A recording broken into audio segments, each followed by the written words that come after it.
Hey there! Welcome everyone from all around the world. It's great to have you with us. If it's your first time, we'd love it if you like the video and subscribe to the channel. At exactly 1958, two Israeli F-15Y Aram fighter jets tore through Lebanese airspace at 480 knots, just seconds away from dropping their first bombs. Each jet was loaded with 8,000 pounds of precision-guided munitions. 4 GBU-31 JDAMs were about to turn a quiet Thursday evening into total chaos across southern Lebanon. The lead pilot checked his control panel one last time, green lights across the board. Two of the bombs carried Blue 109 bunker buster warheads, designed to smash through reinforced concrete like it's cardboard. The other two carried Mark 84 general purpose warheads, each packing 945 pounds of tritonal explosive, enough to level anything inside a residential building. In exactly 45 seconds, the pilot needed to drop the first bomb right on target. Then, he'd have 19 minutes to hit 5 more targets spread out over 30 kilometers before every SAM or surface-to-air missile site in Lebanon wakes up. The math is brutal. If he misses even one launch window by 2 seconds, the whole sequence falls apart. The backseat weapons officer was already locked into the targeting pod, using the infrared camera to lock onto the first target, a car repair shop. But Israeli intelligence believed it was hiding much more than broken-down vehicles. The thermal image was crystal clear, even in the dark. A similar scene was unfolding in the wingman's jet, both crews getting ready to unleash heavy fire on Nabatea province. The pilot took a deep breath and nudged the control stick forward, diving slightly toward the first launch point. Each of the F-15I's twin engines roared with 29,100 pounds of afterburning thrust. It was go time. As powerful as the F-15I is, the real magic happens in the back seat, where the WSO, or Weapon Systems Officer, processes more data than a Wall Street trading floor. The onboard battle computer handles thousands of variables every second: wind speed at different altitudes, satellite geometry, target behavior, even Earth's rotation.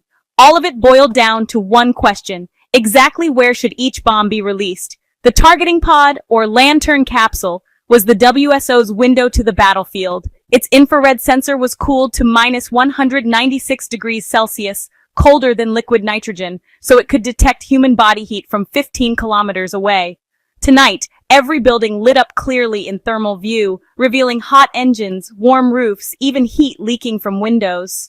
Target acquisition started by scanning a 60-degree cone beneath the plane.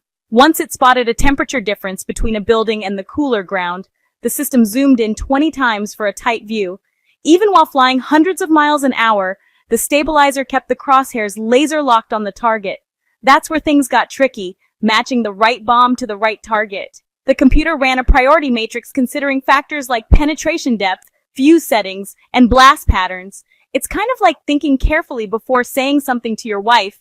You don't just blurt it out. You weigh how strong to say it, when, and how bad the damage might be. That auto repair shop was in a packed neighborhood.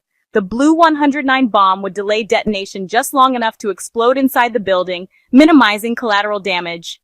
But Mount Ryan needed the opposite: a Mark 84 with an instant surface detonation to bounce the shockwave off the mountain face. Both jets shared a real-time target list that updated 128 times a second. When the lead WSO locked onto the repair shop, it popped up instantly on the wingman's screen. If one jet had to abort, the system automatically reassigned the targets. Nothing missed, nothing hit twice.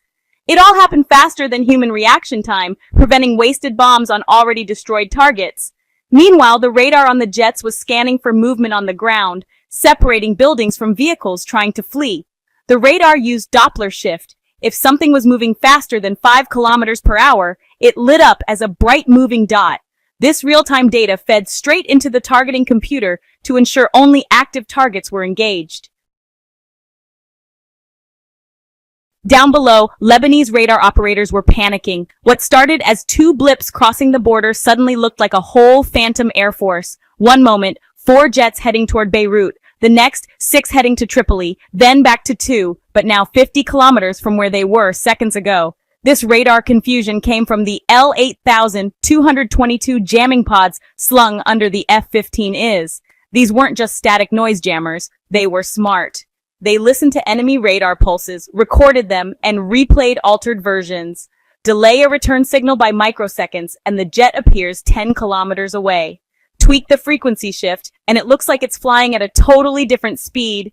Inside the jammers was a kind of high-tech lyre, a digital radio frequency memory, or DRFM system. When a radar pulse hit the jet at 2.8 gigahertz, the DRFM sampled it, recorded it, then spat out multiple fake versions. One might show the jet at the right location, but wrong altitude. Another gets the altitude right, but adds 40 knots to its speed. A third creates a fake target 15 kilometers to the east. It's like getting 3 texts from your ex at once. One says she's downstairs, one says she's in Paris, one says she never left. Technically, any of them could be true. So, your brain just gives up trying to figure out what's real. These fake radar returns hit enemy radar receivers in microseconds, creating an unsolvable puzzle. Pilots knew their jamming was working when their own radar warning receivers, or RWRs, displayed dotted lines instead of solid lock-ons, showing the enemy radar couldn't get a solid track. Even the warning tone changed from sharp lock-on beeps to confused, broken chirps. The jammers even had preloaded responses for the most likely threats. For example, older Soviet-era P-18 radars operating around 0.85 to 0.94 gigahertz were tough to jam, but the L-8222 had specific programs to exploit their known weaknesses. Meanwhile, an SA-6 battery 20 kilometers out operating in the 4 to 8 gigahertz range was fooled by generating fake elevation angles. Once the jets confirmed that all nearby enemy radars were jammed, the lead pilot checked his tactical display. Multiple radar flashes showed active sensors, but none had a solid lock, which would be required before launching a missile. The jamming created what electronic warfare officers call a targeting confusion bubble, about 40 kilometers wide. Inside that bubble, radar data is so corrupted that fire control systems can't function. The defenders could see something, but they couldn't do anything. Now was the perfect time to strike. At 19:59 local time, the lead pilot rolled into a 15-degree dive. The first target, Hassan Faye Auto Repair in the town of Toul, was rushing toward them. At 520 knots, they were covering nearly 300 meters per second. The precision strike window was just 3.7 seconds. Too early, and the bomb wouldn't reach. Too late, and it would overshoot. The WSO confirmed the ideal solution. The targeting computer showed a solid lock. The pilot's thumb hovered over the release button, waiting for the perfect alignment. The green arcs on his display converged, and he hit the trigger. The jet jolted as explosive bolts kicked the first 2,000-pound bomb into the slipstream. The GPS in the GBU-31 woke up instantly, picked up satellite signals, and deployed its steering fins. It had 43 seconds of flight time to make corrections and hit with a near-vertical impact, driving the Blue 109 deep inside the structure before detonation. JDAMs are basically flying robots. Once released, they've got one job: hit that exact spot. The GPS tracked 4 satellites and recalculated position 10 times per second. But GPS alone isn't enough. It can be jammed. That's where the backup INS, or inertial navigation system, came in. Laser gyros tracked rotation and accelerometers tracked movement. The bomb constantly compared GPS and INS data. If they disagreed by more than 5 meters, it defaulted to INS for safety. Weather was another factor. Tonight, crosswinds of 15 knots from the west at launch altitude shifted to 22 knots southwest at 5,000 feet. The JDAM's fins made adjustments up to 20 times per second. Temperature mattered too. The air at 18,000 feet was half as dense as at sea level, affecting glide ratio. All of this was pre-programmed into the mission computer before takeoff, but the bomb sensors constantly updated it as it fell. Coordination between the jets was laser tight. The wingman maintained a precise lateral spacing of 3.7 nautical miles, and a 15-second time gap separates them. That's how they prevent interference between their radar warning receivers, while ensuring both jets can strike targets inside the Sana'a compound during their synchronized attack window. They're flying a high-speed aerial ballet at 500 knots, where a deviation of just 50 meters or 2 seconds can turn a perfectly coordinated strike into a messy chain reaction with half the effect. There's no time to admire the explosions. The pilots are already heading to their next release points. The F-15I pilot pulls into a sharp left turn, hitting 6.5 Gs on the airframe as he banks toward Mount Ryan. His stomach tightens like stone, and he braces his legs and abs to keep blood from draining from his brain. In the back seat, the WSO is already setting up the next shot, switching weapons on the control panel for the next group of targets.